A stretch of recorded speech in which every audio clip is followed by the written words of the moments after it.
to VOA, Japanese English listening material site with transcript. Fire.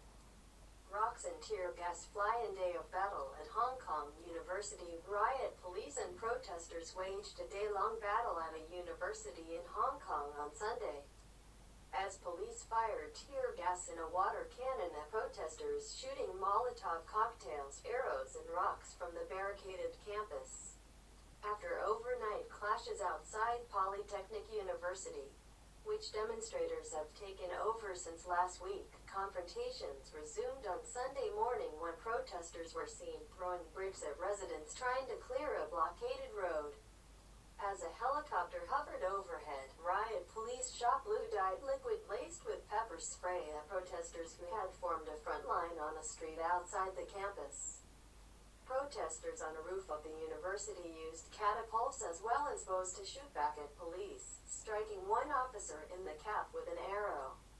Exploded petrol bombs lit parts of the ground on fire.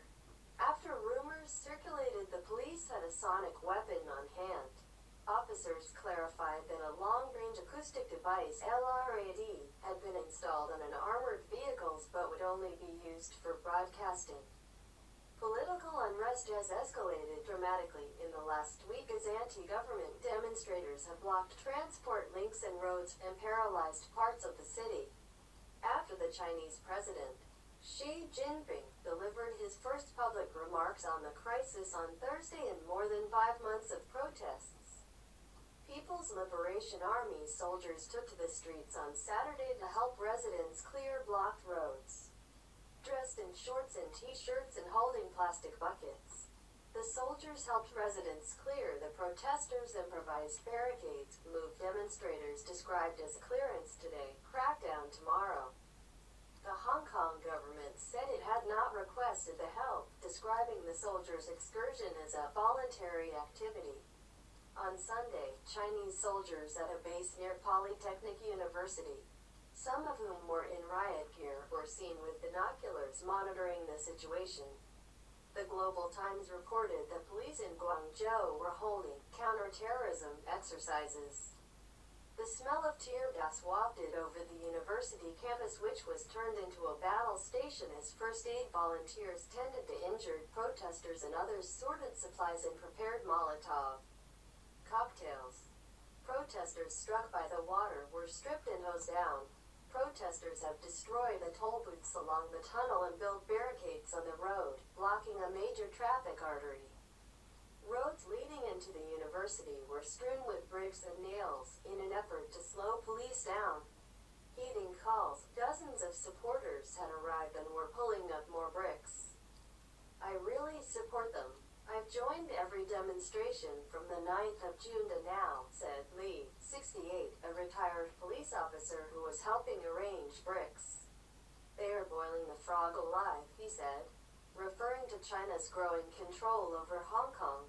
Clashes broke out elsewhere in Mongkok, a frequent site of clashes, as some demonstrators sought to draw police forces away from the university. After almost 6 months of weekly and now daily protests, Hong Kong's crisis reached a new peak last week after 2 protest-related deaths, dozens of injuries, and what were seen as attacks on universities by the police. Residents have become frustrated and impatient with the traffic disruptions, while others have grown alarmed by what they see as the protesters' increased violence and intolerance for those who disagree with them.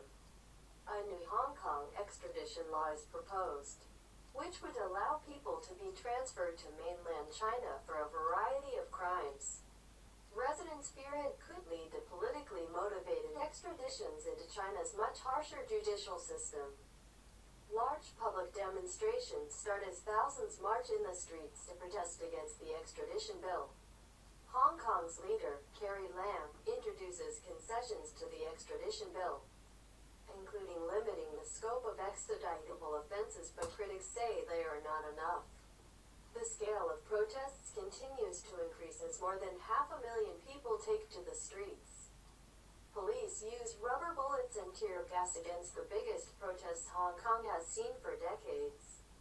That's all. Thank you. Listen to VOA.